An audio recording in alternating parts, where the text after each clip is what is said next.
Welcome back, guys, to another great episode of the Breakaway Show. I'm your host, David, and we have the entire home team with us today. Pumped What to is be up, here. guys?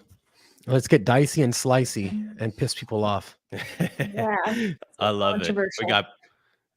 We got Bree, Michael, Fabian, myself, everybody's here. And we got so much in the news cycle since Monday, literally. So we got a bunch of different topics to talk about tonight. Obviously, what was trending all over Twitter today, which was surprising at first, was the Ashley Biden diary story. If you remember, they thought that this was a hoax and everything. Well, we have a story that actually confirms that it's authentic. Former ESPN anchor Sage Steele admits that her entire interview with Biden was scripted. So that'll be interesting to look at. Now, there's a massive surge in attempts to register to vote across battleground states right now, with people that don't show their photo ID or don't have a photo ID and don't even actually have the right registration or information to register to vote. So we're going to take a look at that. The bird flu is back in the news. So we're wondering, could this be the COVID 4.0, 5.0 at this point? Tulsi Gabbard rejects RFK Jr.'s VP proposal. So we're going to have to take a quick look at that. And funny little story just to end the weekend for you guys and start it on a funny note. Trans woman is left sobbing after her encounter with a TSA agent at the airport. You don't want to miss that story for sure. And it's at the very end. Guys, how's the week been so far before we get into the stories? Good, man. Busy week as usual. Oh, Fabian, I threw you on mute there for a second, but yeah, the week has been incredible. It's news is speeding up faster and faster. So if you're looking to get the best news directly as soon as it happens, then watch us, follow us, and watch when we stream, because we're going to be talking about the stuff that the mainstream media is going to have tomorrow or the day after tomorrow, because we do investigations. If you watched our show earlier today, every Thursday we have investigations and we go deep into all this stuff. So we did a 1 hour investigation into the Ashley Biden debacle, is what I'm calling it. So if you haven't watched it, it's on our pages everywhere. I love it. So now we're getting some additional commentary on that nonsense. And you know what? It's a breaking story, but is it surprising? You know, with all Biden's hair sniffing and whatnot, we know he's a creep. Exactly. We know he's a weirdo. And it kind of aligns with all of the, Hollywood, weird pedophilia stuff. We know these people are sickos, so it's not surprising. The least surprising thing about everything that we saw in the diary today was all the context of it. The most surprising thing is the fact that Ashley Biden actually flies Spirit. And we actually saw that when we did our investigations episode during the afternoon. But we'll get into all that details and whatnot. Project Veritas today actually posted a fantastic clip to kind of sum up the entire situation. But the reason this is in the story today in the first place is because the DOJ is actually going after the lady who they are saying stole these items, especially her diary. Now, as we get into the details of the story, you'll see that she didn't actually steal this stuff. But why don't we play this clip that we have from Project Veritas, and we'll go from there. Hi there. I'm calling from Florida. My family, their friend who owns a house down here in Palm Beach, was renting it out. I don't know how, but this is a while back. But anyway, a new renter moved in, and Ashley Biden was staying in this room, and they found her diary, all her clothes, luggage, pills. Anyway, diary is pretty crazy. I think it's worth taking a look at. It's not a joke. It's real. And I'd love to get it into your hands. After years of public speculation and internal deliberation, we are finally releasing our conversation with Ashley Biden about her diary and other possessions. They were abandoned and later offered to Project Veritas. Hi, is this Ashley Biden? This is she. How are you? I'm doing well. Yeah, I just wanted, so I heard you have a few of my belongings. And so I was going to ask if you could please meet my friend, Eric, who is down in Del Rey. If you could meet him and get this up to him. There's a diary here. It starts in January. It says, January at the end of a New York month. I'm sitting on a bed at the I building. Yeah, So if you could just give everything that you have to Eric, that would be really great. I don't want to give this to the wrong person. I mean, I want to make sure at this point, and I don't mean to. I don't want to have to get Secret Service involved in this, right? Because it's a whole process. Mm-hmm. But you know, I am Ashley Biden. It is my stuff. So if you could just give all of that over, I would really appreciate it. I know you sent a picture to my husband with a camera and a few other things that are mine as well. So that would be really great. Where is a good place for him to meet you? There's also this bag with luggage tags on it. And so is that bag, because there's all this stuff, is that bag yours too, Ashley? Yes, it is. Wow. Right. Bada guys? boom. Bada boom. So what do you guys think when you see this? Like Project Veritas, pretty authentic, very authentic, I would say. So I think it's a reliable source. I think we're listening to a real call. What do you guys all think when you hear this? First thing for me is what are lefties going to say about this? Because, you know, they've been sweeping this. I've shown my mom videos. Mom, I love you, but I've shown her videos of Biden being a weirdo. And she's like, that's got to be faked. That's got to be, you know. So the first thing that any lefty is going to say is, oh, there's no way that's actually her. But Project Veritas does do their homework. Was this Project Veritas or James O'Keefe? I don't know. Oh. Now they have a little bit of a split. It was Project Veritas that originally broke the story when James O'Keefe was with them years ago. Right. So I think they're continuing it now. So they've had this diary for a long time, right? Correct. Now it's just that it's all validated and they're exposing it and putting it out there, because this call is quite let's say, I don't know, damning. It's not there's no crime involved, it's just weird stuff. But to me it's just, I don't know, it seems authentic, at least. Potential crime. Right. Right. So that's the interesting thing here, is that the reason this is all back in the news cycle is because the DOJ is now going after the lady that found the diary in the first place. Now, here's the interesting thing, is that for the longest time, I thought that she actually stole it. New York Times claimed that this was a burglary. That's the reason why she ended up with a diary. But the reality of the story, and somewhere here in the middle of the New York Post we'll find it, that she actually went there. This was where Ashley Biden used to live, and that was a rental property. So the lady came down probably for vacation, and guess what she stumbled upon? Ashley Biden's diary. Well, then she turned to Project Veritas after she saw that this is like really authentic. I should probably get this in there because of all the incriminating stuff in there. And she sold it to Project Veritas. So now Biden's DOJ is going after her, trying to get her into prison for about 6 to 10 months or something like that. It's pretty wild, guys. Yeah, and you can see it here that it literally says Harris came across the first daughter's diary, tax records, private family photos, and her cell phone in September of 2020 during a stay at a home in Delray Beach, Florida, where the president's daughter had previously been living.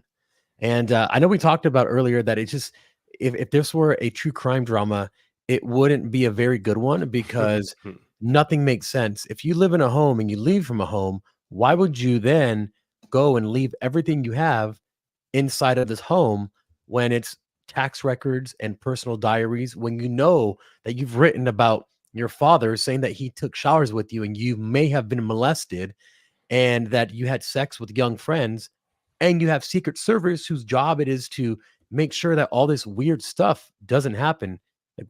It just doesn't make any sense. And her phone too. She left her phone and her tax records. It's very weird. You know, I was actually thinking about this after we got off of our investigation show, is what if she did that in order to prove that it was truly her stuff? Because anyone could have said that it was falsified. But if you leave electronic records in the phone and you leave tax records, I mean, that's literally confirming that it is yours. The whole thing is wild. Oh, we got Mr. Ferris on board as well. I am here. How's everyone? Speaking of taxes. Oh man, I actually got money back from the Fed this year. I couldn't believe it. Take as much money as you can from them, because as you can see, they're corrupt. Absolutely. I see we're on to Biden stuff. What are we talking about here? Yeah. What are your thoughts about this? So her Ashley Biden, the daughter of President Biden, was Yes. all over the news today because of her diary, because the DOJ is going after the chick that just so happened to find her diary. So what are your thoughts about this? Yeah, and guys, production, can we get Kevin on the 5 columns so we can all be on one screen? Okay, they said they're gonna do it. Thank you guys. Well, when it comes to this, I'll let you guys hear me until you actually get to see my face made for radio, as my friends say. But this, of course, the DOJ would do this, right? Of course, the come after somebody who is accurately trying to just report what they found. I mean, who knows if she actually stole it? I don't.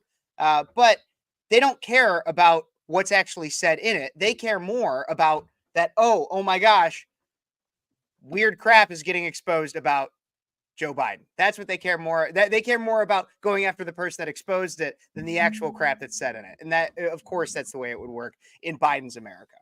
Right. We have somebody who commented saying, yeah, of course the FBI is going to ignore the actual content about in the diary. It's just a matter of the diary itself.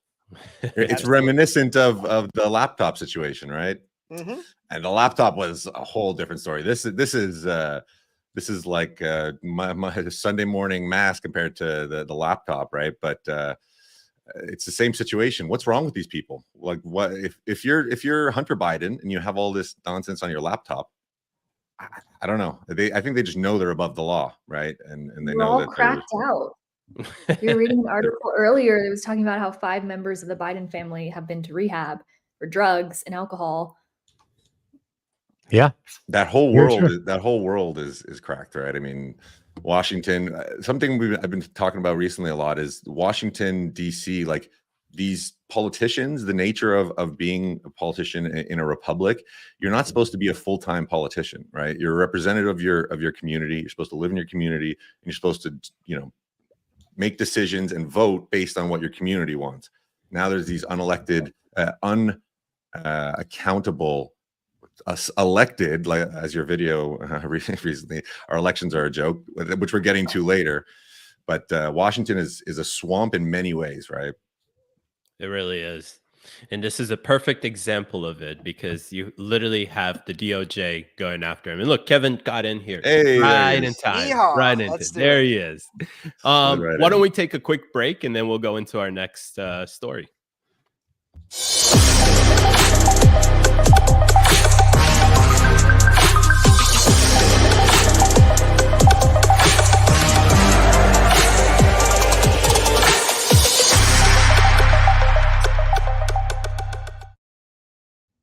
So another interesting story that was trending all over Twitter today was former ESPN anchor Sage Steele, who is now very politically involved for some reason after being fired for, I guess, now meeting her DEI standards at ESPN. She was all over Twitter because she came out and said that, yes, her interview with Biden was fully scripted, and not just scripted, but she was also told special commands like, hey, you cannot ask follow-up questions. And she went through a very interesting process just to interview the president. And I heard an interesting fact real quickly. By this time, President Trump has already done 400 interviews, and so did Obama. But Biden has done less than 100 interviews, and all of them are these softball interviews. And her coming out and saying this is a perfect example of all the different kinds of interviews that Biden has done. I'll let you judge why this is happening, but perfect. Let's go ahead and run the clip. Here as we get set for a wonderful day in sports. Opening day for America's national pastimes. This was about 2 months after he took office. That was an interesting experience in its own right, because it was so structured, and I was told, you will say every word that we write out. You will not deviate from the script, and go to the word. Like every single question was scripted, gone over dozens of times by many executives, editors and executives. Absolutely. I was on script and was told not to deviate. It was very much, this is what you will ask. This is how you will say it. No follow-ups. No follow-ups. Next. I knew that this was a lot bigger than just the wonderful editors that I worked with. This went up to the fourth floor, as we said, that we're all the bosses, the top executives, the decision makers are the president of our company, the CEO, where they all work. Here as we get set for a wonderful day in sports. So, guys, when you hear that the president has to do scripted interviews and they go through a vigorous process just to be able to interview him, what does that tell you about the president? Kevin smiles. I want to hear what. It's a good layup question, you know? Well, really, Run it, Kevin. it's a simple. You're right. It is an absolute layup question. What it tells us is, what is the difference between DC and Hollywood? Well, we already knew that pedophiles were in both of them. Now we know that actors are in them too, and that's exactly what Biden's doing here. If it's all scripted and he has it all in front of him, basically he's just the only way that he's worse than Leonardo DiCaprio is the fact that Biden can't remember his lines. And that's really what we're seeing. We know that this is a puppeted administration. We knew it before. All this does is confirm to us what we already knew. And we already knew this because we already have plenty. If you Google right now, everybody, I challenge you to do it. Keep obviously this stream up on your phone or whatever, but Google Biden note cards and you will see, since the very beginning of his administration, tons of news stories in which he has note cards when he's talking to donors, note cards when he's up talking to reporters, note cards when he's doing interviews. He always has them because he always has the answers scripted because he knows the question beforehand. Yeah, I like when he goes, can I answer that question? He literally asks his handlers, or he says, yeah, I don't know if they'll allow me to, and he just says it out loud, and you're like, oh my gosh, man. Like, people are watching this. Not even Democrats or Republicans, but like other people from other countries. It's like when your mom says something really, really embarrassing. You're just like, oh, mom, come on. That's how I feel when I watch them. I'm actually impressed, to tell you the truth. When I heard you say, what is it, 100 interviews he's done? Mm-hmm.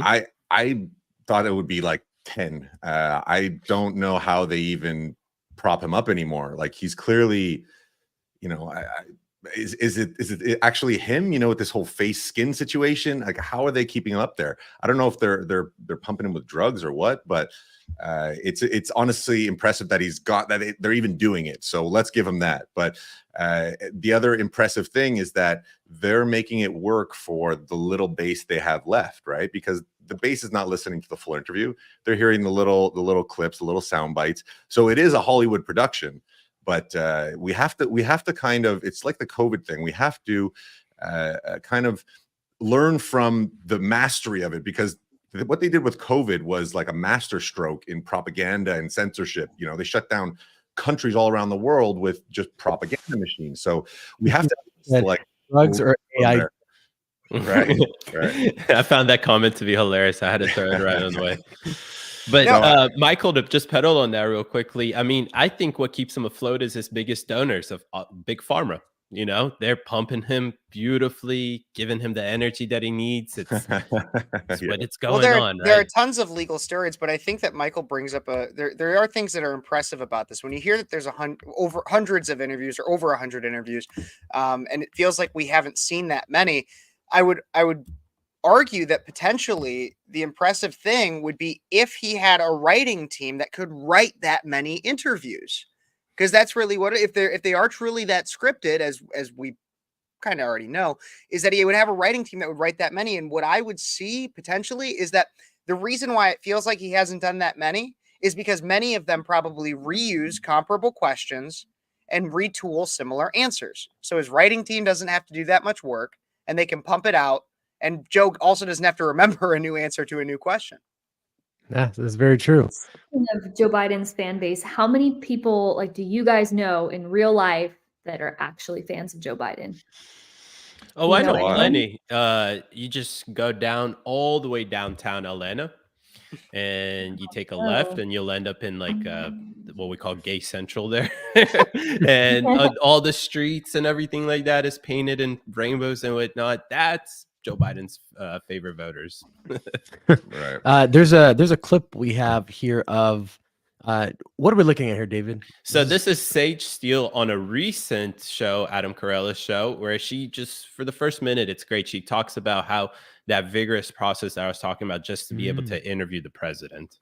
Oh, late breaking news. You did an interview with Biden a couple of years back, and the scuttlebutt is it was all sort of pre-scripted. Is that fair to say? Very much. Word for word. Word for word. Here are the questions. Yes. Which, trust me, as a journalist, it made me sick. Like, that's just wrong, because it's one thing to have the questions scripted, and which never happens in my career. It was the first time in 28 years, first time. Almost the worst part to me was that I wasn't allowed to ask a follow-up question.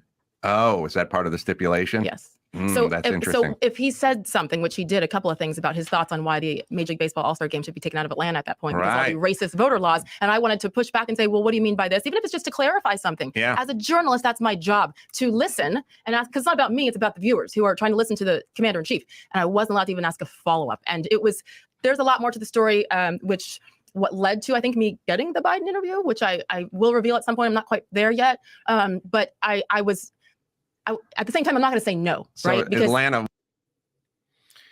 Yeah. So as you can see, it's, not a real interview. And how many times have you seen Trump just come out straight out of the White House with this nice little suit on and say, come on, media, where you at? Let's take it on, right? So You're this fake isn't a real news. president, You're right? fake news. Next question. Well, that's exactly what you guys have seen Shane Gillis, right? That's exactly what he says. Like, the best speech ever was Abu al-Baghdadi, al-Baghdadi. He died like a dog. That was our freestyle right there. It was quite sad, but I wouldn't have cried. I wouldn't have cried. We killed him. He died like and the dogs that had killed him, they just did a great job. They're beautiful, beautiful dogs. Oh man, I think we need more segments of you, Kev. That's very well refined. But that's what it is. I like it. People love the realness. Like, you go in there without a script, you tell them what happens, and you tell them how you feel. That's it. That's how the president really feels, not the back office of 100 writers that are probably, doing stuff in the Senate chambers, like anal sex, like, have been already caught. Like, that's him. That's who people want to know. And that's why people like Trump. It's like, yeah, I don't like everything he says, but at least I know that what he's saying is actually his words and not someone shoving it down his throat, like whatever medication they give Biden for the State of the Union, which, by the way, I want some of that, whatever that is. Whatever it was, right? Did he look jacked up? I don't remember. My God. It was like a completely different person. Oh, it's like when you see Hitler at a good, like, doing a speech, and he's rah, and you can see him sitting at the Olympics and he's tapping his fingers as he's he's all cracked out. Yeah. Oh yeah, Hitler was on speed. Yeah. Oh yeah, Brianna, you've touched on this, eh? Actually, Brianna, wasn't he like a vegan too? Maybe that's why he was all. I don't know about that, but I know his doctor He was on a had him on deficit some of cocktail protein. of all kinds of drugs.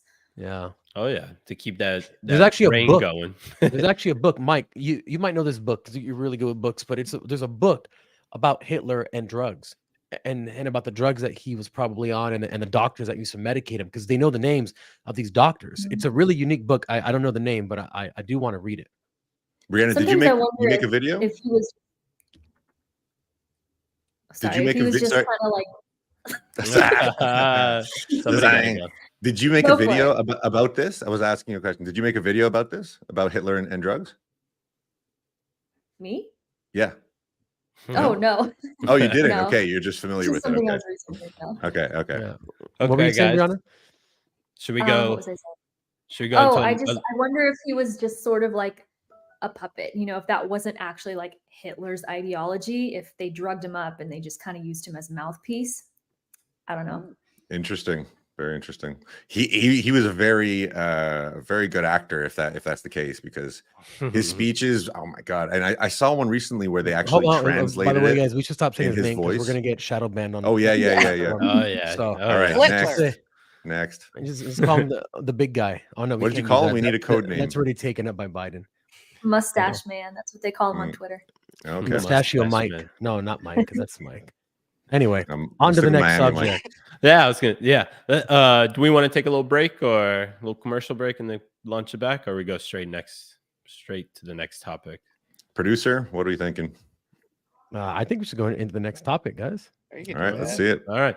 Well, we have a massive surge of attempts to register to vote by what seems to be illegals, because these individuals are not showing proper photo ID, have wrong social security numbers, because all of these are attempts to register to vote. So if we could pull up that tweet, producer, we'll be able to see more in detail about what's going on. But guys, obviously people like Amish people, for example, they don't have a photo ID. So this is normal for them. But these are attempts where the information was wrong. So perhaps they didn't provide the right photo ID. Maybe it was a fake ID. Maybe they provided a social security to register, because that's another option how you can register.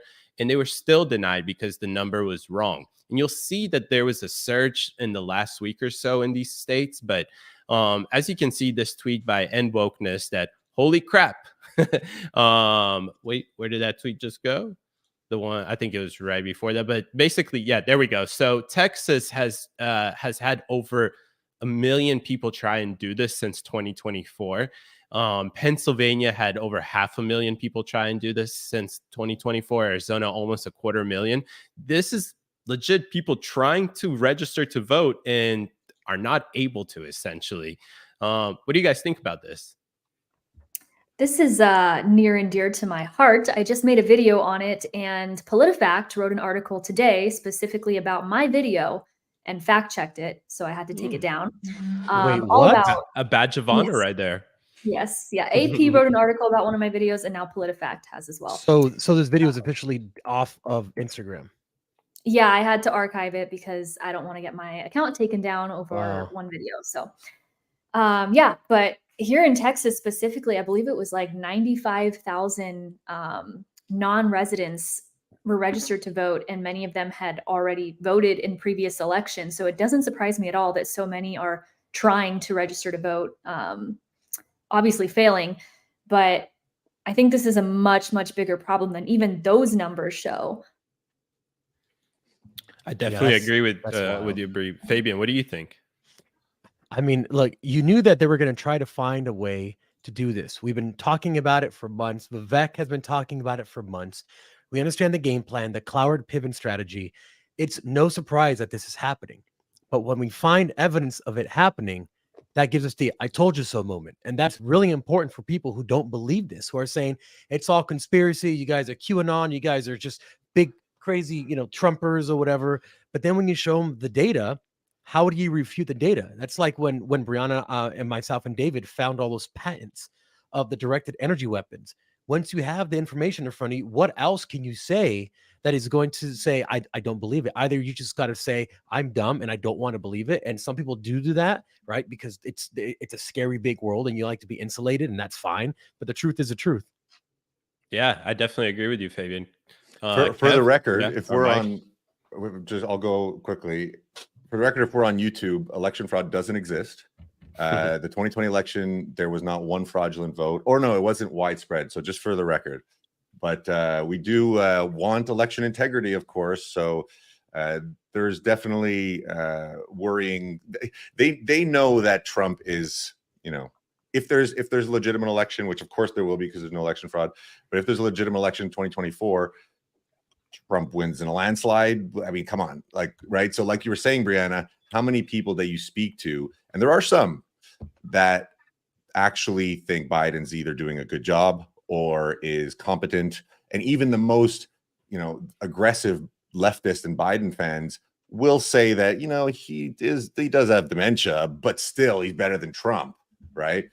What blows my mind actually is Bill Maher. Bill Maher, who is an otherwise competent person, thinks that Trump is more mentally decayed than Biden, which is like, I mean, come on, man. There's some serious. This goes to Yuri Bezmenov and what's it called? Ideological subversion. It's a very deep brainwashing that goes back, half a century, and it makes it so that people can't acknowledge reality when they see it. It really will take them starving and having their family members. Well, and with that, Michael, though, when discussing Bill Maher, and I'll get us back to the original thing, but I actually, sneak preview, my most recent video that I just finished recording like earlier today, that'll come out on my YouTube later, is all about how Steve-O was rejected going on Bill Maher's podcast because Bill Maher would not stop smoking weed because Steve-O has like addiction issues, and he was like, I don't want to be anywhere around it. If I'm going to come on Club Random, will you stop smoking just for my episode? And Bill Maher said no. Wow. So if you want to He's a talk about douche. why Bill Maher can't actually comprehend reality, it would probably be because he smokes too much weed. But that's besides the point of what we're really talking about here, which is kind of just what I talked about in our first story with the Ashley Biden thing. All that we're having done right now for us is in these stories is they're breaking and we'll act surprised, but we're just being told what we already know. I mean, we already knew, like was said, we already knew that the point of allowing for an open border is to let these illegal immigrants vote. And if they can't do it through legal means of passing some level of a law that says anybody in the United States can vote, whether you're legal, illegal, whatever, then they're going to try to subvert that vote by being like, like we'll try to let you, like, because if those are all the ones that are being caught in attempting to register, how many are getting let through? Exactly. That's exactly what I was thinking about when I first saw this. I said, okay, well, this is just like the border. These are numbers of people that have, attempted to do so. And for border, meaning that's the same as been apprehended. But how many actually got through that border and weren't apprehended, weren't, touched by border patrol or whatever it is? Same thing here. How many have successfully got through the loophole here? And they'll say, it's impossible, blah, blah, blah. It's not. I mean, we're literally looking at the process, essentially saying, hey, you don't need a proper photo ID. You can just register with a social security number. Well, what are illegals coming into our country, breaking the laws by not going through the border or through the port of entry and everything like that? They are receiving social security numbers, so they're able to work here in the US. And then they're turning around and probably trying to register to vote. Who knows? Maybe some group is trying to incentivize them, saying, hey, here's a $20 gift card. We've seen that in the past. So, I mean, anything is possible here. Guys, final thoughts on this topic. What do you guys think? It's happening. It's been said it was going to happen. It's been in strategies since the 1970s of this exact thing happening. Now we have proof of it happening. If you still don't believe it, maybe that's a you problem. Oh yeah. I'm going to take us on a tangent, as I never do. I Just love quick commentary that I just thought of is we need deep analysis. There we go. When it comes to the border, right? It just made me think of the Patriot Act. They pushed through this Patriot Act because of terrorism, right? This is completely off kilter, but they pushed through the Patriot Act, and you can detain American citizens for suspicion of being involved in terrorism. Meanwhile, 10 million people cross the border, many of them suspected to be terrorists and MS-13 gang members. But meanwhile, they have the Patriot Act, and then you have FBI and January 6th. It's just one extra level to this, to the border, the open border, that is just absurdity, right? So last comment. That was all I had. By the way, guys, if you're not following Kevin on YouTube, follow Kevin on YouTube. It's Kevin the Fairs, or Speechless with Kevin. Yep, Speechless with Kev. That's me. Speechless with Kev. Speechless with Kev. A lot of fiery. It's a great show. They say it might be the best show on YouTube right now. Could be. I don't know who says it, but I hear it. Oh my God, that's on point. Yes, sir. Kev, you have to make that a regular segment. Let's go. I do it often on my show. I'll be like, because every time I've been following all the hoaxes against Trump, and this is a bit of a tangent. I've been following all the hoaxes, the bloodbath hoax, the animals hoax that just happened, and I follow all of them. And I'll always be like, and I'll always just bring in my little. It's. I don't think it's very good, but I just have a good time doing it. I do it at work all the time too. I'm like, oh man, we got all these files and they're big. Some say they might be the biggest files, and we do our best here at the job. I think it's definitely very good compared to other ones I've heard. So well, thank you. I appreciate that. I have to roast Ben Shapiro. He tries to mimic Trump, and he does. Does he really? He just does such a lousy job at it. He doesn't look like an it's terrible. impressionist. Yeah. Oh, yeah. It's not. That's why you never see me do impressions, because Everything I Same. do sounds like a Russian guy. So it doesn't matter what it is, it's all the same. So I stopped doing it. We'll get it one day. We'll get it out of you one day. Yeah, Oh one yeah. day. All right. Should we go to commercial? Let's go to commercial. Let's All right, guys. And then next up, we got some more good sauce for you.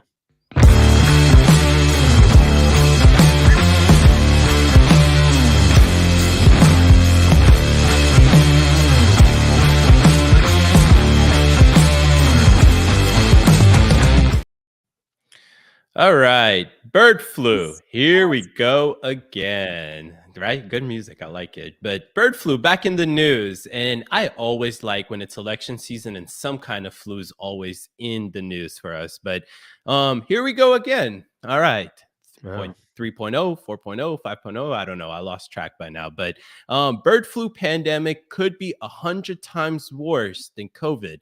Scientists warn. Oh, they're starting it already, guys. So is this on cue? Is this on point? I mean, like, have we been waiting for this? I personally thought this would be here by January.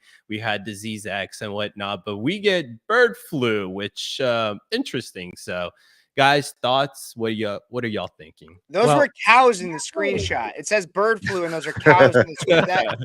Because it's apparently the bird flu is attacking Chick-fil-A, or I mean, cows. So it's going hard against the cows, and somehow that's going to impact us as humans. But well, here's a question. If COVID had a 99% survival rate, and this is 100 times worse, would that be 100% of the people who get it are going to die? If not, this is very weirdly worded.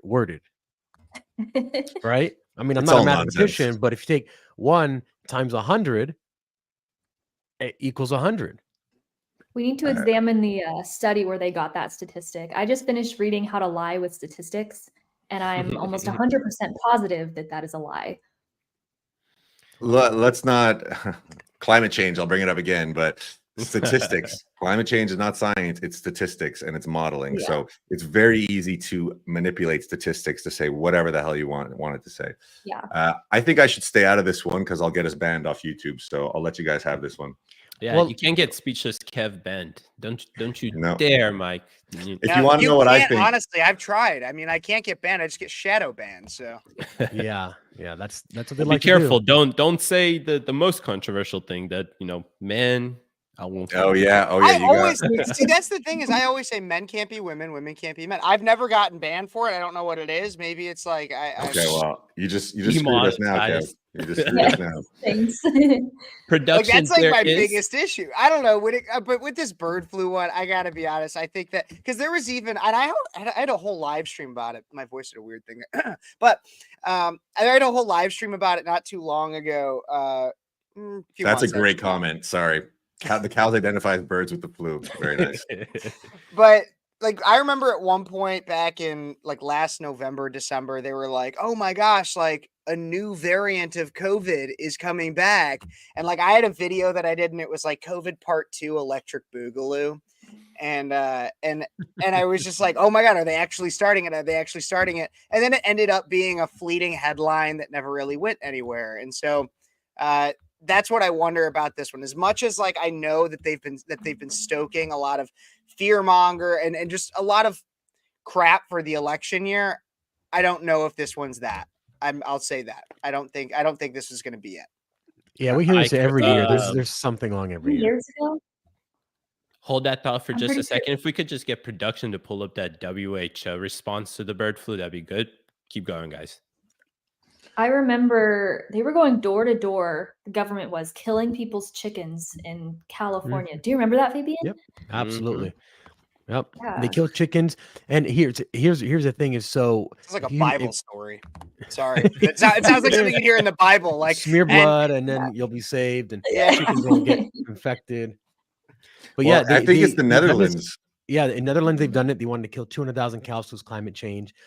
They also have, I mean, whenever something like this happens inside of a facility, they'll kill like 50,000, 80,000 chickens because they need to get rid of everything. Unless you give them one of Bill Gates' vaccines, and apparently they're safe. And then they turn into bugs, and then you can eat them because it's carbon neutral at that point. But That was a nice twist there. yeah, we see Well this done. happen all the time, and Mao Zedong during his Cultural Revolution, he has it's almost too comical to even say because it sounds stupid. But he told the people that the birds were eating the crops, so he literally instructed people to go out and chase the birds until the birds could no longer fly and were exhausted and died from exhaustion. So imagine. I don't know how many millions of Chinese people there were back then, but imagine seeing thousands and thousands of Chinese people running after birds all day long because that's what Mao told you to do. You know what happened? Well, the birds ended up typically the birds do something called eat the insects, and the insects, since no birds were eating them, they ate all the crops, and they had a massive famine, and something like 20 million people died from that stupidity. Yep. So I see this going along the same route as animals are bad, kill animals, do it for the state, do it for climate change, do it for your country, and then we'll be good. That's the story of the red sparrow. I think one of the best ones. Seriously, it's crazy. But just real quickly, I don't know if you guys remember this, but Bill Gates, like a year ago or whatever, was suggesting that we need to do something about carbon dioxide. So he was saying like farts from cows, for example, we need to limit the amount of cows because they fart so much. So I'm like thinking, like I was thinking at the time, I'm like, so what's going to be next? Our pets? Then it's going to be us, And then right? us. That's not a far Right. step. You are the carbon they want to reduce. Right. No, but okay. Honestly, if we want to let's get into this tweet. But I have so much to talk about when it comes to population decrease or deduction. Like that's what they want. That's what they want for everything. Mm-hmm. Mm-hmm. Yeah, go ahead. So this tweet, it says, here we go again. Scientists blame bird flu pandemic could be 100 times worse than COVID. Did you know, February of 23, whose Tendros said we must prepare for a potential H5N1 human bird flu pandemic? How in the heck did he know? Did you know in February of 2024, the U.S. is collaborating with Chinese scientists to make bird flu strains more infectious and deadly as part of a $1 million project? So I'm sure this is a gain of function research where you mutate a virus so that you can come up with a solution to the virus that you made. Crazy logic. Did you know in December of 2022, the $1.7 trillion omnibus bill included $335 billion for an influenza pandemic, which included the use of surveillance tools? How in the heck did they know? Remember, in October of 2022, the Johns Hopkins Center for Health Security, in partnership with the WHO and the Bill and Melinda Gates Foundation, conducted a tabletop catastrophic contagion exercise at the Grand Challenges annual meeting in Brussels, Belgium. How the heck are they preparing for, or what the heck? So that was interesting. And there's that video right there on the second thing. That's him talking about this like a few months back. There have been several reports of mammals, including minks, otters, foxes, and sea lions, having been infected with H5N1 avian influenza. H5N1 has spread widely in wild birds and poultry for 25 years, but the recent spillover to mammals needs to be monitored closely.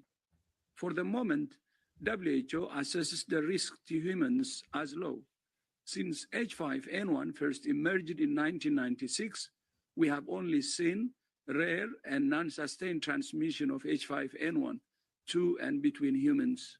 But we cannot assume that will remain the case, and we must prepare for any change in the status quo. As always, people are advised not to touch or collect dead or sick wild animals. This guy's evil. Report them to the local authorities.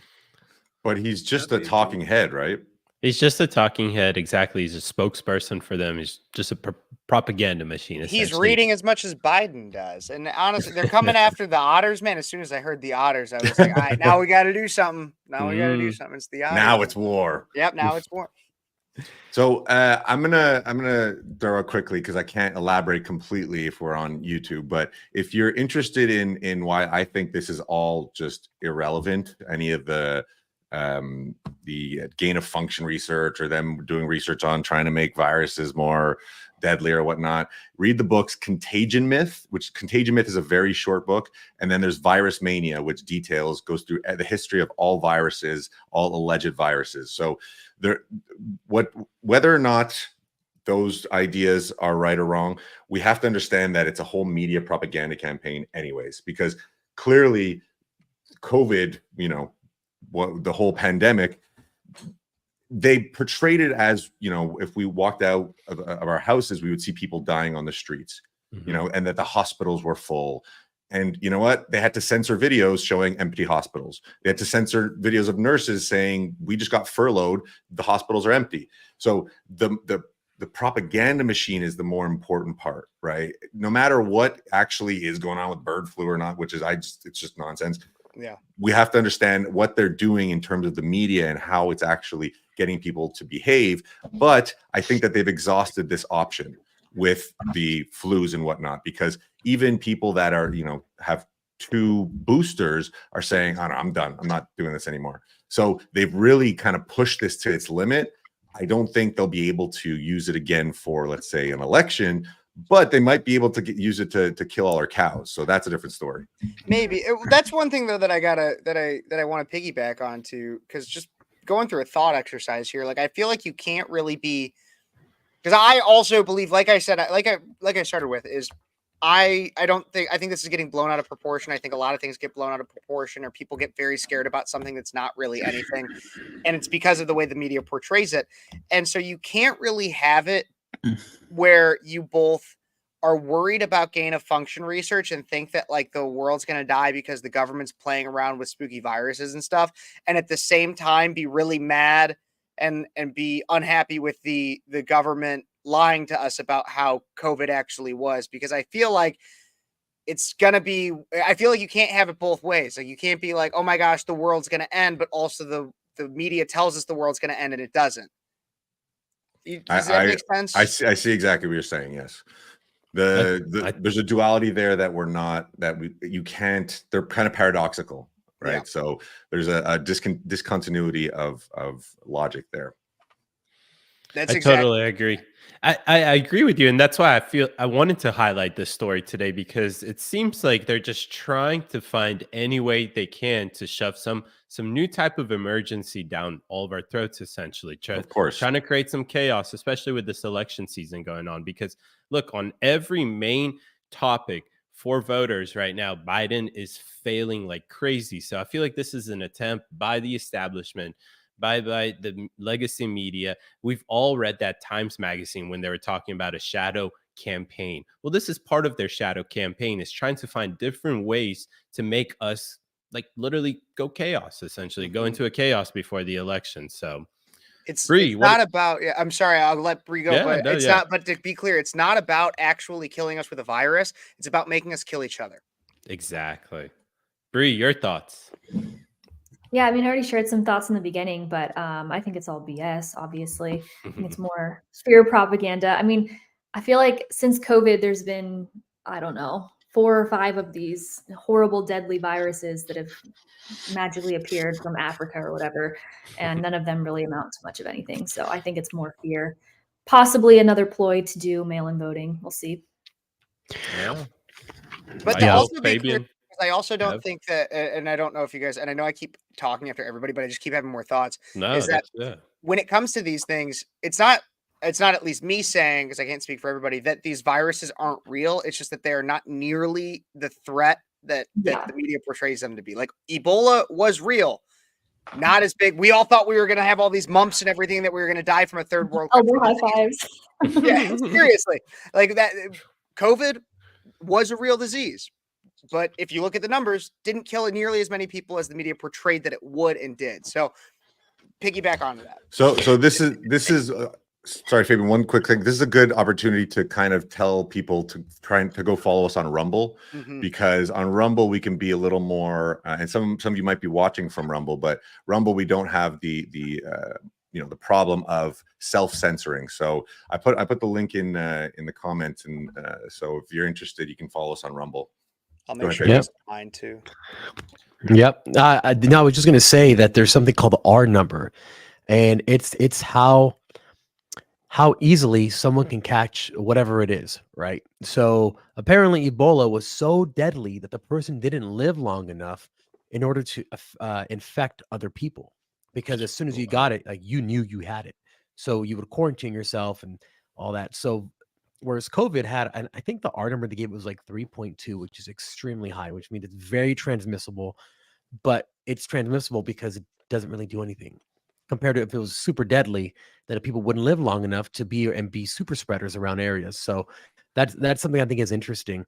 So if I'm whoever is behind this, and we kind of know, what do I do next? Do I release a slightly more deadlier variant of something to scare people even more? Because now you're all laughing at me, right? If I'm this guy and I'm watching this podcast and I'm like, you know what, Brianna, Kevin, Michael, Fabian, and David, all right, you want to make fun of me?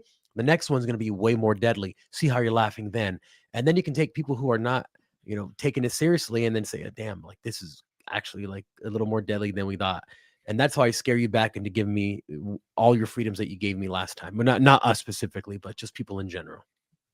That's I'd my rather exact die. thoughts when I think about that. It's like, now that we all are aware of all that stuff, if a really deadly virus comes, like, like, how are we going to So make can sure you I survive? let me just kind of quell any anxieties along this line. Well, Michael's going to say the viruses don't exist. I'm not going to say that because I don't want to get censored, but on Rumble I might say that. So what I would say is, okay, first of all, they need a crisis. So, never let a good crisis go to waste. If there's not a good crisis, make one. And if you can't make one, make it in the media, right? So the media machine that they have can just fabricate crises out of nowhere, right?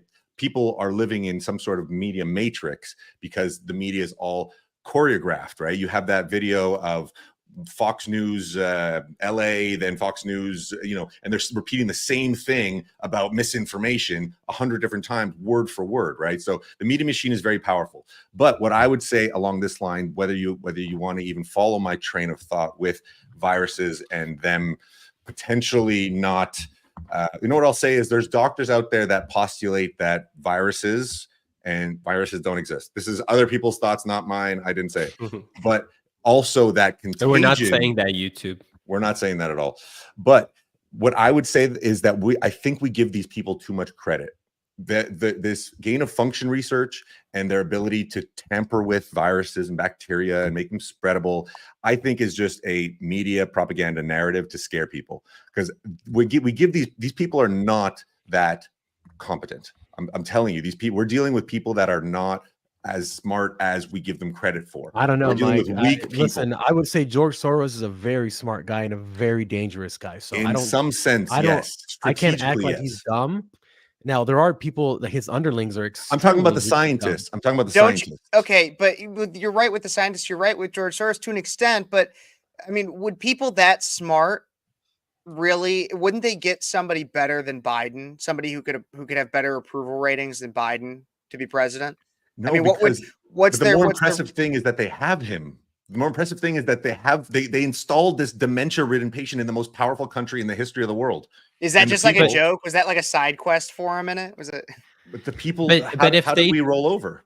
But if they did that, why couldn't, if they can install them, why can't they just do that, with somebody a little better? That's all I'm saying. I have a conspiracy theory about that, but Let's I'll go. save that for another. No. Let's Let's hear it. You can't hit us to Okay, skip so in with that. And it then, was either 1995 or 1996. The Illuminati card game came out. It predicted accurately 9/11 and the Pentagon and some other things as well. And one of the things that it is predicting is that there will be I believe they call him the Great Leader, and he looks like Donald Trump on the card, blonde hair, everything, and that this great leader will be assassinated. But this great leader needs to win the election first. So I almost feel like it's possible that Trump is controlled opposition and it's part of the plan to get him elected. So they don't really care about Biden. I don't know, just a thought. But Wait, this is a board game from 19. It's a card game. Says, Illuminati card game. Yeah. we gotta play this. We gotta play this live. I've talked about it a lot. I posted on my story a lot. I'll find it and we'll look into it. We should do a live stream. It's called the Illuminati board game. Exclusive on Rumble and Twitter. They're expensive. I've tried to get my hands on one of them. Oh, this is the card game. Oh, we should make an Illuminati board game. All right, you heard it here first. Breakaway USA Illuminati board game coming soon. Honestly, side quest. We should actually make some kind of a game. Daily Wire did it. They made like Yes or No, the Michael Knowles game. I've played that on my show before. Like honestly, we should make something. That is fun. That is fun. We should make something fun. Yeah. We should do that. We'll do a game night.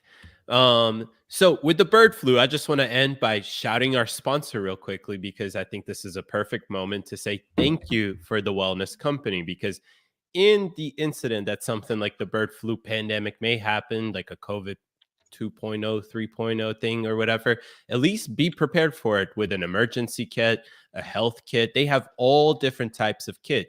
Fabian has a kit that he took with him when he was traveling, and he was really satisfied with the fact that he had all of these things in a nice little cozy travel kit size thing. So go on twc.health/breakaway, put on our code breakaway. Just breakaway, and you'll save 15%. Anything Yep. else with the wellness company? Yeah, if you Sure. got the Vax, they have a spike support, which is a natural remedy to stop producing spike proteins. Because I've been reading a lot about this from the National Institute of Health and a bunch of other organizations where long COVID is like things like fuzzy, like a fuzzy brain, lethargic, restlessness, all these things. And it comes from long COVID, which is basically you get these vaccines and then it makes you produce these spike proteins, but then you never stop producing them. So it's constant inflammation in your body.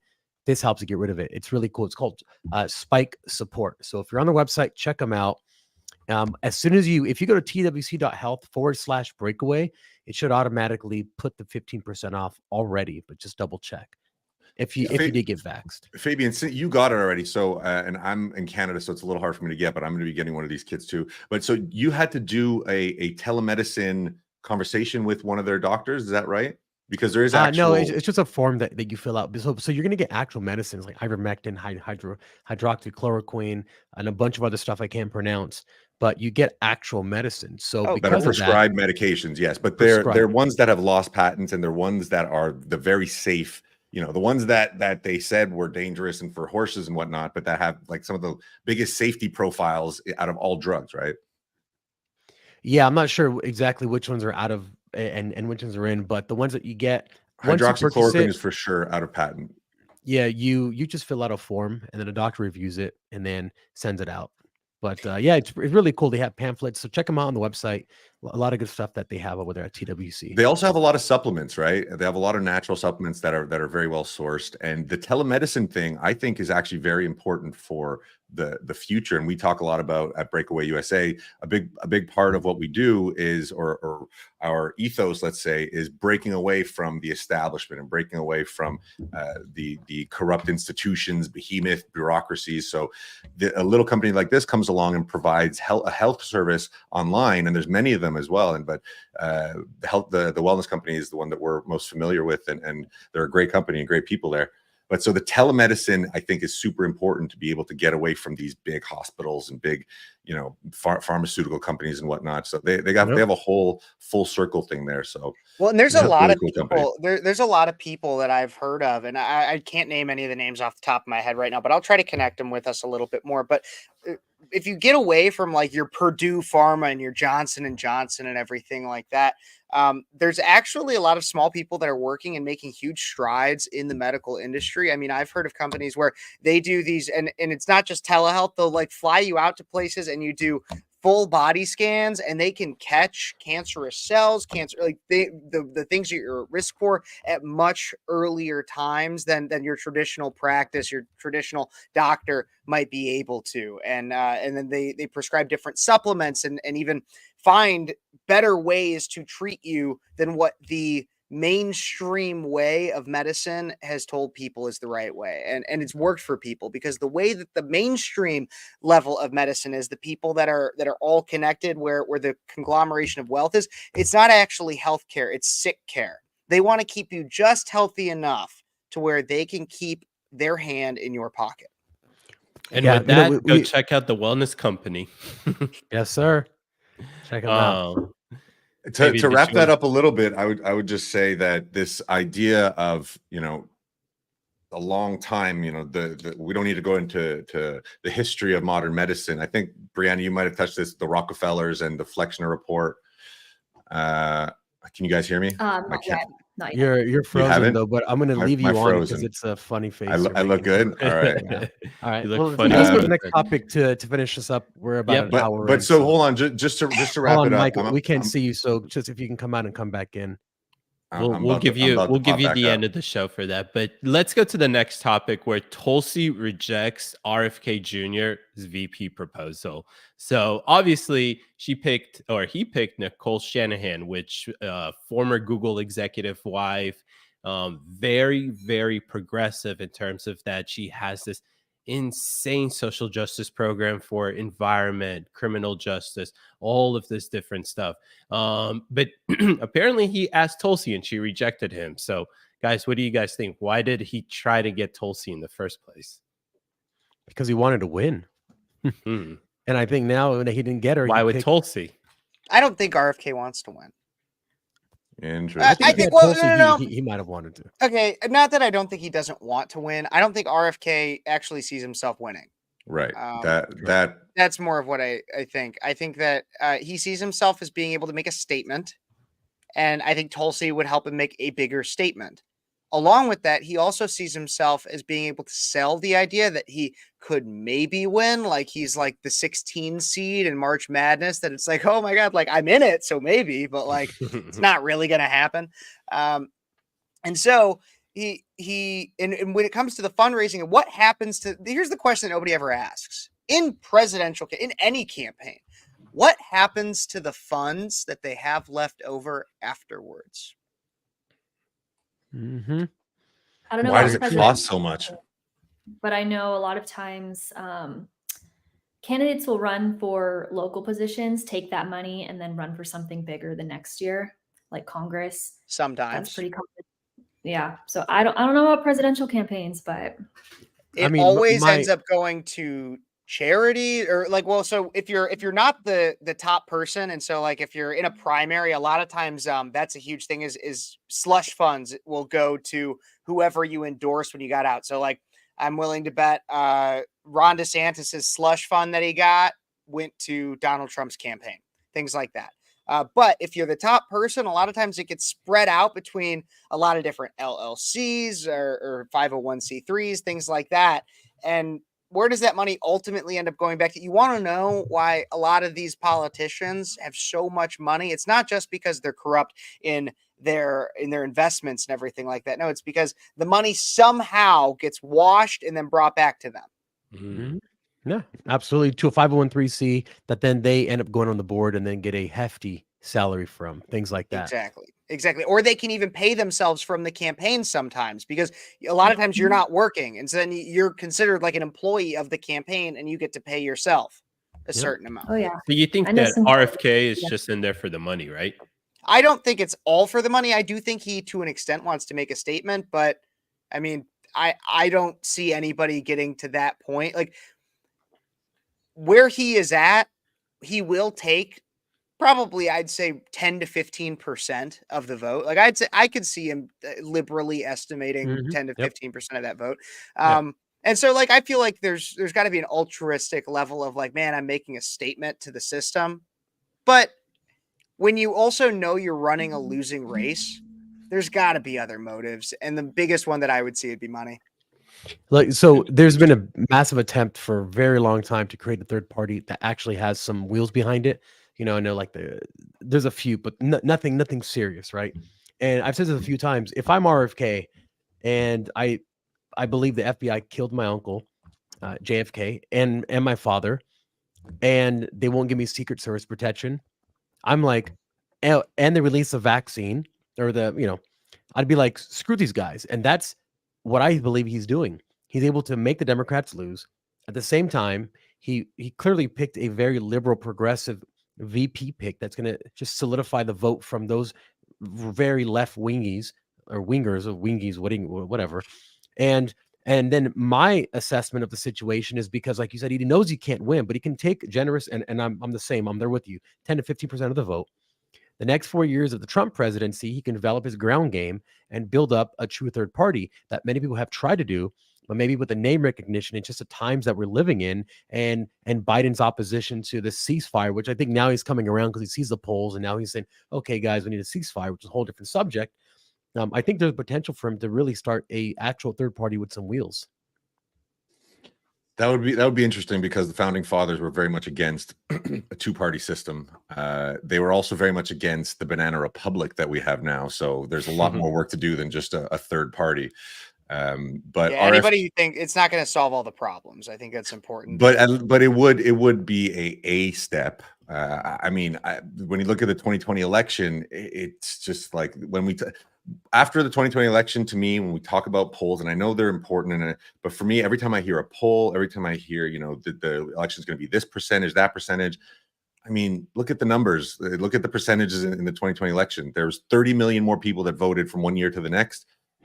It was, you know, we can't comment on the election. It was a very secure, most, you know, the best run election in history. But like a lot of it is just, it's mumbo jumbo, you know. So in terms of RFK, he is a lot more left than like the reason why a lot of people on the right kind of align with, and Tulsi Gabbard would have been, if you got Tulsi Gabbard, it would have pulled more people from the right than the left, because Tulsi is quite conservative. I see her pretty much, like, I'm pretty much aligned with her on most things, I would say. But he is a lot more. You think Tulsi's conservative, Mike? Have you seen her stance on abortion? No, okay. Well, but conservative in terms of fiscally, in terms of freedom, in terms of not on every stance, but in a lot of ways, there's. I mean, you're right, Michael. So in terms of her free speech approach, she very much lines up with what majority of us conservatives believe. She's more of a classical liberal now. In terms of, I was gonna say she's like a Lockean liberal, like very John Locke in her approach. What really turned her off the Democrat Party, because I just watched her Lex Friedman podcast, is the military establishment fact of it. So I think that's what starts to resemble more of us as conservatives. But yeah, I mean, she's also just not a lunatic, right? She's also just a reasonable person, which, you know, differentiates you from most of the Democrat Party, which are just hysterical people. But you know, not all of them. You know, we got not all. But so I don't want to bash Democrats, because I don't want them to go vote for Biden. So guys, come over to our side. I promise Michael will make any more fun of you. I'm not talking about liberals. I'm talking about leftists, progressives that are people that are just like, you can't communicate with them, right? Like, there's plenty of reasonable people on the left, and the spectrum obviously has moved, right? Like Joe Rogan is a liberal by all counts. But anyways, RFK, I don't think there's any way he can win. I mean, clearly, I think you're right. He knows that he can't win, and it's him making a statement, like you said, Fabian, right? So why not, I guess? And why not throw your voice out there? Vivek obviously knew that he couldn't win, right? Clearly, but now he is a potential candidate for the following race, right? So like you said, like you guys were saying, sets him up for the future. Yeah. So this is apparently from the Blaze. Tulsi Gabbard said RFK asked if she would serve as his running mate, and she respectfully denied. Interesting. I wonder why. Do you guys think she may have said no because she's counting on Trump possibly? That's what I think. That's what I think. Yeah. When I was at CPAC, she was. They did like a straw poll, and she was, I think, tied for first place. Like based on the crowd, what they voted that they would want to see Trump's VP pick. Well, Kevin, what is her stance on abortion? I don't. She is definitely more pro-choice, and that's the problem. That's why I like. And I don't know if this is a shocker to anybody out there. I think I talked about it with Fabian, like when I first started with Breakaway. But like, Trump was not my first pick for president. It's because I didn't think he was conservative enough, and that'd be a problem if he picked Tulsi. That would be a problem for me. Like I'd still vote for him. Like, I mean, that versus Joe Biden, like I'd still vote for Trump, but like, I think we should be much tougher on the LGBTQ community. I think we should be much tougher on abortion. We should be much tougher on pretty much every social issue. I obviously care about the fiscal issues. I don't think we should be really caring about either. If we are to care about Israel, we should only have vocal support for Israel. Ukraine, we should be entirely out of. We should, out of all the current conflicts globally, we should only really care about Taiwan. And I know I'm going on kind of a tangent, but what I'm saying here is that Trump is not a conservative candidate. He's the more conservative candidate of the two currently, but he was not the most current conservative candidate in 2024. And so that's what makes me mad, is I hear all these people that are like, well, I'm a conservative, that's why I support Trump. And I'm like, Trump has never really been a conservative. He was He's a actually Democrat your his whole perfect- life. Yeah. Yeah, What? he's your perfect Very, very example of a sociable. liberal, quote unquote, Republican, because the like, for example, his abortion plan when he gets back in office isn't, a 6-week abortion ban. It's more of a 12-week, 14-week, something like that. Because I think that's actually an advantage that we have is, and look, I'm a little bit more socially liberal. I'm fiscally conservative, and I consider myself conservative. But I think that Trump is actually a perfect representation for Republicans because we get both sides of the coin there. We can win over socially liberal people in terms that are maybe more friendly to the LGBTQ alphabet community, super, whatever it is, but are pretty fiscally conservative, don't want a bunch of government spending. They want a strong military and stuff like that. So I totally agree with you. I don't think that he's the perfect representation of a conservative candidate, but I think that's actually pretty good for Republicans if we want to win elections. I agree with you, and that's where I kind of get into it, is because I'm like, as an ideologue, I get mad because he's not as conservative as I'd like him to be. I'd want a more conservative candidate to win, but from a tactical standpoint, you're right in terms of that maybe Tulsi is the right idea. And let's be honest, and am I allowed to curse on here? Am I allowed to say that? Absolutely. Yeah, as Okay, long well, as you don't yeah, say vaccine or something. We can the say V any the F-bomb. the VP position is basically. You said I can't say the F-bomb? No, I said you can't say the You can't say the F-bomb. V-bomb. Okay, You good. can't say the You can't Because say V-bomb. the the V-bomb. the VP Hey, Fabian, we need position another is word a for you. fuck off assignment. That's what I've been trying to say. The VP position is a fuck off assignment, and so yes, I wouldn't love Tulsi as an ideologue, but from a political standpoint, wouldn't be a bad pick. Here's a problem with that. That'll be a great is job, actually. After Trump's out of office, now you have Tulsi Gabbard to take the mantle. Is that who you really want to run as a conservative? I'm way more for someone like Tim Scott. And I've said this agree. before, if Ron DeSantis, if he's not your chief of staff, which I don't know why you wouldn't make him your chief of staff. The guy's an incredible manager. Then make him He your really VP pick is. for a lot of the more moderates. But who else do you get? I mean, I know you need a woman. Nikki and I know that Haley, you need- come on. Oh, fuck that. Imagine girl. Nikki Haley taking the mantle from Trump. Oh gosh, that would. I think Oh. DeSantis would be his smartest pick because he's the closest one to be quote unquote like Nikki Haley. And before you roast me about this, not in terms of a candidate and everything represents and whatnot, in terms of those disenfranchised Republicans that are the never Trumpers or whatever, DeSantis can pick them up. He will then be lined up as the candidate for the next 8 years after that. It would be so good. 12 Yeah, years of we got to make truly sure it America would first. be. It would have to be done well though, because the way I could see it going is essentially the way that Reagan into That's true. Bush Senior. Yeah. Is you have 2 terms of a good. I mean, except for I guess you'd have the time in between of Joe, but it would be 2 terms essentially of a Republican president and a good Republican president, and then you have another one. And you have somebody who was actually going to be a decent leader for the time of which it was. I'm not a Bush Senior fan, but like for the time, if you put yourself into 91 or into the late 80s, early 90s, okay, it seemed like a natural fit. But then people wanted change. And so then we got rid of somebody who could have actually probably done pretty well the second 4 years. Look, here's what needs to happen. The Democrat Party has to lose, and they have to lose badly. Because then they're going to go to the chopping block and say, what in the hell happened? And everyone knows what the answer is going to be. Wokeism, ultra lefty stuff. Get the hell out of our party. We can't win with you. It's clear. The country doesn't want you. Like, we did everything we possibly could to Trump. We try to take away his golf courses. We give him the humanity's largest fine. Not or the golf bond course. ever. And we didn't win. So clearly we need to change. And I know that this happens in parties whenever they get trounced, right? It's happened to the Republican Party. It happened to the Democrat. It happens to both. I think they need to get their butts whipped this November to really say, all right, we got to clean house and go back to this normal stuff that we used to be, at least. Okay, but so we all agree that, clearly if there's a legitimate election, Trump's winning.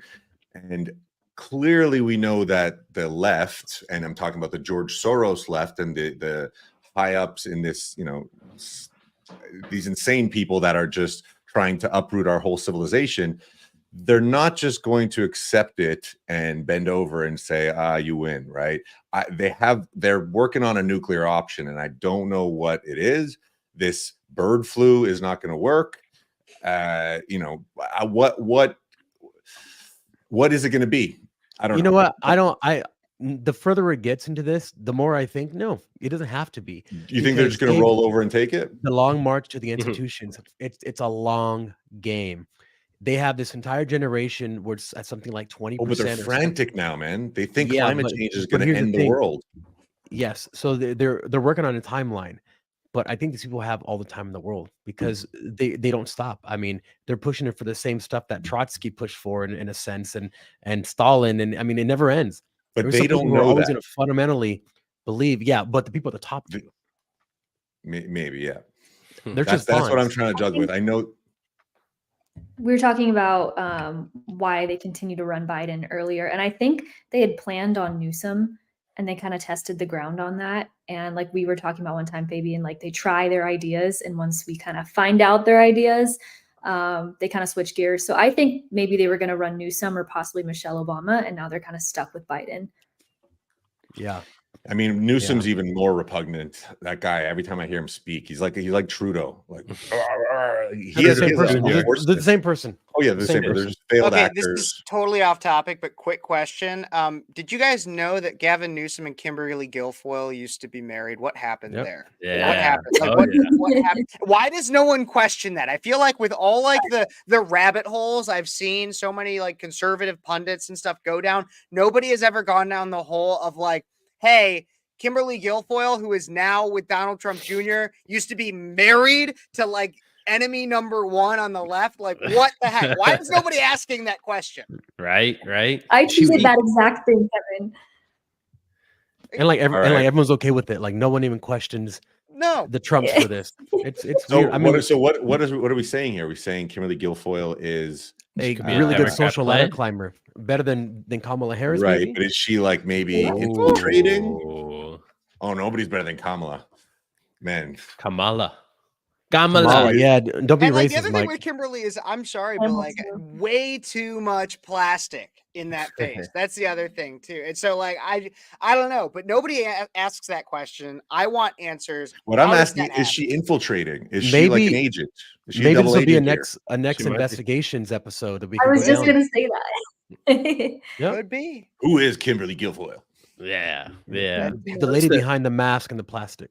The plastic mask. I mean, she says the right things in terms of being a conservative. I don't know. So there's this quote I go back to a lot is if you're not a liberal when you're younger, you don't have a heart. And if you don't become conservative as you get older, you don't have a brain. Because the leftist ideas and ideologies, you know, in the early 20th century, they were testing them out and they're like, oh, this communism, socialism, fascism could be this utopic vision. But now we have the, you know, the data's in. We know that it's nonsense. So it only works with a brainwashing and a propaganda machine and the academia and the long march to the institutions. It only works with that. But once people start to actually live in the real world, when you're not living in the academic bubble, if you don't become a conservative, you're just, you know, there's no hope for you. No hope. Yes, but so going back to Trump, actually, hold on, guys, we gotta close up here in a second. We're almost an hour and 20 minutes. But just the $7 trillion that he spent, that there's a couple things with Trump. The $7 trillion he spent, and I know you want a better military, but arguably not. If you go back to the founding fathers, they didn't want a military, they didn't want a standing military. But also his push, his reiterating of how amazing his speed. What was it called? The warp speed. My warp speed. We had it in no time because of Kevin. Give me some.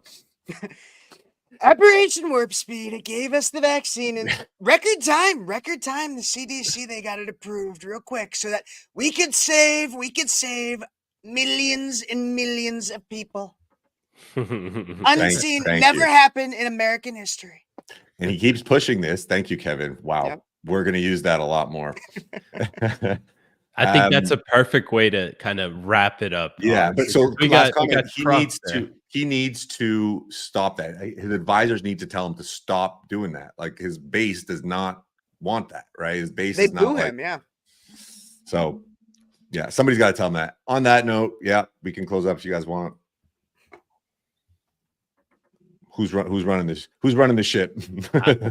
I'll close it down. I'll close All the right. ship down for us. But yeah, so I mean, we went through a lot, and we're 20 minutes over time, so you guys got some exclusive extra time there. But thank you so much for joining us. It's a Thursday night stream with the home team. As you can see, almost everybody from Breakaway is here. So thank you so much for tuning in. Share, like, follow us everywhere on every single platform. Without the work that you guys do, sharing all of our content, we really wouldn't be here. So good night, guys. And thanks everybody for joining us. Thank you guys. Night, See you folks. later. Thank you.